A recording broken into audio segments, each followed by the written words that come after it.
अस्सलाम वालेकुम dear students, welcome to Ahmad coaching. मैं हूं आपकी टीचर डॉक्टर अनम और आज हम पढ़ने जा रहे हैं आरएनए एंड इट्स टाइप्स के बारे में। आरएनए को अगर आप देखें तो आरएनए मुखफ़फ़ है राइबो न्यूक्लिक एसिड का। इसमें आर का मतलब है राइबो, एन का मतलब है न्यूक्लिक और ए का मतलब है एसिड। तो राइबो न्यूक्लिक एसिड की शॉर्ट फॉर्म जो हमारे पास आती है वो है आरएनए।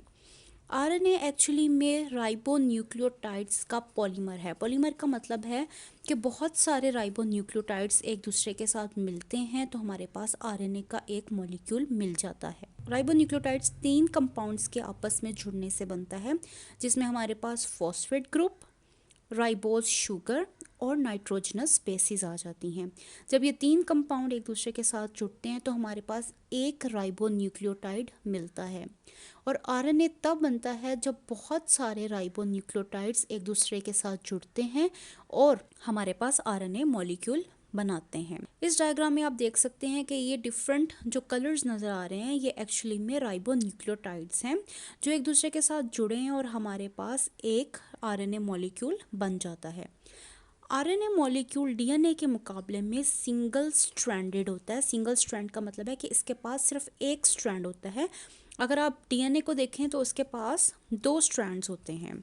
तो आरएनए और डीएनए में फ़र्क ये है कि डीएनए डबल स्ट्रैंडेड है जबकि आरएनए सिंगल स्ट्रैंडेड है। नाइट्रोजनस बेसिस जो आरएनए में पाई जाती हैं वो 2 तरह की हैं, पिरामिडिन और प्यूरिन।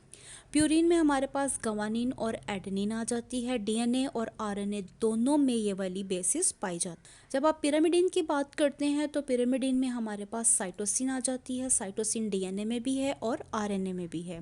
डिफरेंस कहाँ पर आता है या फ़र्क कहाँ पर आता है? आरएनए में जो दूसरी पिरामिडिन बेस है वो यूरासिल है जबकि डीएनए में थायमिन पाई जाती है। तो ये हमारे पास एक फ़र्क आ जाता है डीएनए और आरएनए को एक दूसरे से डिफ्रेंशिएट करने या फ़र्क करने का। तो हमारे पास जो 4 बेसिस आ जाती हैं आरएनए में वो यूरासिल, साइटोसिन, एडेनिन और गवानीन है। अगर आप टाइप्स की बात करें आरएनए की तो आरएनए की 3 टाइप्स हैं, mRNA, mRNA, tRNA, rRNA. MRNA में एम का मतलब है मैसेंजर। मैसेंजर का मतलब है पैगाम लेकर जाने वाला। तो मैसेंजर आरएनए हमारे पास पैगाम लेकर जाता है सेल में एक जगह से दूसरी जगह। अब वो पैगाम क्या है एक्चुअली में कि वो जेनेटिक मैसेज लेकर जाता है न्यूक्लियस से राइबोसोम में जो कि साइटोप्लाज्म में पाया जाता है और वहाँ पर अमाइनो एसिड को एक दूसरे के साथ जोड़ता है ताकि वो प्रोटीन को बना सके। अगर आप डायग्राम में देखें तो ये हमारे पास मैसेंजर आरएनए है। ये मैसेंजर आरएनए न्यूक्लियस में बनता है।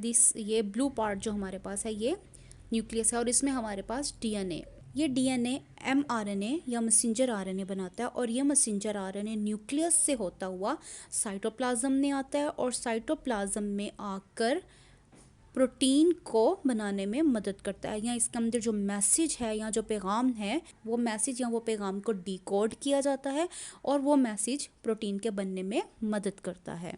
हमारे पास मैसेंजर आरएनए मुख्तलिफ लेंथ में पाया जाता है। अब उसकी लेंथ मुख्तलिफ इसलिए होती है क्योंकि कुछ जीन लंबी हैं और कुछ जीन छोटी हैं।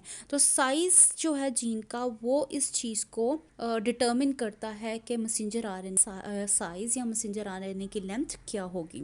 फ़र्ज़ करें आपने 1000 अमाइनो एसिड की एक प्रोटीन बनानी है तो इसका मतलब है कि आपका जो मैसेंजर आरएनए बनेगा उसके अंदर 3000 न्यूक्लियोटाइड्स पाए जाएंगे। अब ये क्यों होगा? क्योंकि हमारे पास 3 न्यूक्लियोटाइड्स जो हैं वो मिलकर एक अमाइनो एसिड के लिए कोड बनाते हैं, ठीक है। तो जब हमारे पास 1000 अमाइनो एसिड होंगे तो हम उसको मल्टीप्लाई करेंगे 3 से, हमारे पास आ जाएगा 3000 न्यूक्लियोटाइड्स। यानी कि 1000 अमाइनो एसिड की प्रोटीन बनाने के लिए हमने 3000 न्यूक्लियोटाइड वाला मैसेंजर आरएनए बनाना पड़ेगा। मैसेंजर आरएनए सेल के अंदर 3 से 4% तक पाया जाता है और ये बाकी आरएनए के मुकाबले में बहुत कम तादाद है। हालांकि ये बहुत कम मिकदार में सेल में पाया जाता है लेकिन इसका फंक्शन या इसका काम बहुत ही ज़्यादा अहम है क्योंकि जो प्रोटीन बनती है वो मैसेंजर आरएनए के अंदर पाए जाने वाले पैगाम की वजह से बनती है और वो प्रोटीन पूरे जिस्म में या पूरे सेल के अंदर बहुत अहम किरदार अदा करता है। दूसरी टाइप का आरएनए हमारे पास आ जाता है टीआरएनए। यहाँ पर टी का मतलब है ट्रांसफ़र। ट्रांसफ़र मतलब एक जगह से दूसरी जगह किसी चीज़ को लेकर जाना। तो ट्रांसफ़र आरएनए का काम ये है कि वो अमाइनो एसिड्स को सेल के एक जगह से उस जगह पर लेकर जाता है जहाँ पर पेप्टाइड चेन बन रही होती है। पेप्टाइड चेन का मतलब है प्रोटीन की चेन जहाँ पर बन रही हो।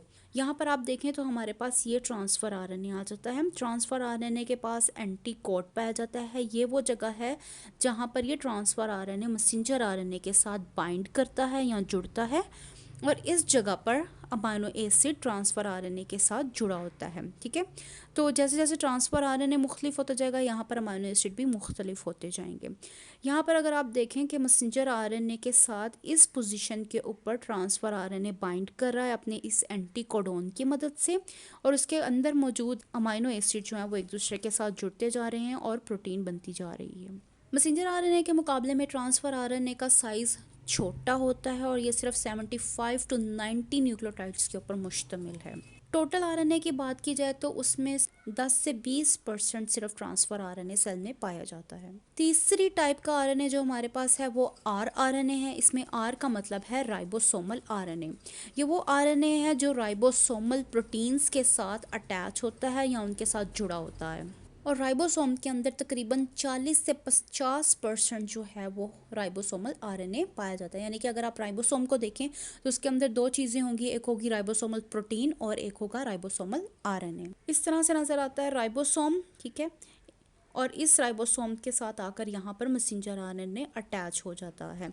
अगर आप यहाँ पर देखें तो ये देखें, ये वाला पार्ट जो है ये राइबोसोमल आरएनए का है, और यहाँ मैसेंजर आरएनए आके बाइंड करेगा, उसके साथ यहाँ पर ट्रांसफ़र आरएनए आएगा और प्रोटीन की सिंथेसिस में हेल्प करेगा। राइबोसोमल आरएनए का काम क्या है कि वो मशीनरी के तौर पर काम करता है, प्रोटीन की सिंथेसिस में या प्रोटीन के बनाने में हेल्प करता है। राइबोसोमल आरएनए सेल में सबसे ज़्यादा मिकदार में पाया जाता है और तकरीबन 80% जो टोटल आरएनए है उसमें 80% राइबोसोमल आरएनए पाया जाता है। तो ये था जी हमारा आज का लेसन आरएनए और उसकी टाइप्स के ऊपर।